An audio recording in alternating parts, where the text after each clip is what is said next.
sona zabina, mai sona ke ce zabina.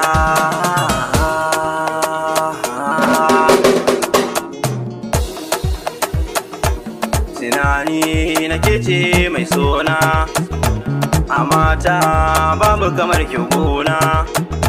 Ba wai zance na baka ba har zuciya sanki nake, amanar kiki bani ta so da karfi.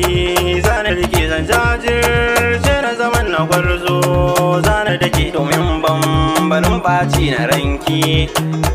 Ranar aurenmu nake ta doki, makaho ya nufi rabiwa za ya kashi tudu. Ki dan bani tallafi kar da kice zaki gudu, domin so zafin sa ya zarta zafin ciwo na ido. Na baki so to kin ga ki bani kauna, na zarce kowa ba wani a gabana.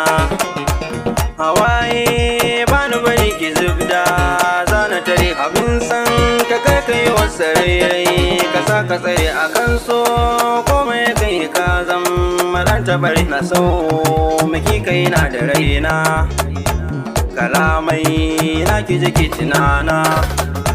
Da su ne za ki fahimci nisan da nake miki. Ina jin daɗi in na jiyo sautin muryar ki. Samin ya mace wacce ta kai ki tabbas da akwai aiki. Da shan san da makai har yayi huda, domin gajin shi zare ki sanda. Ina so ran tafiyar da za a yi babu sila ki dan bani gurin kwana, domin ni na wahala a can baya. Na yi gamo da yar babbar matsala, amanar zuciyata na baki.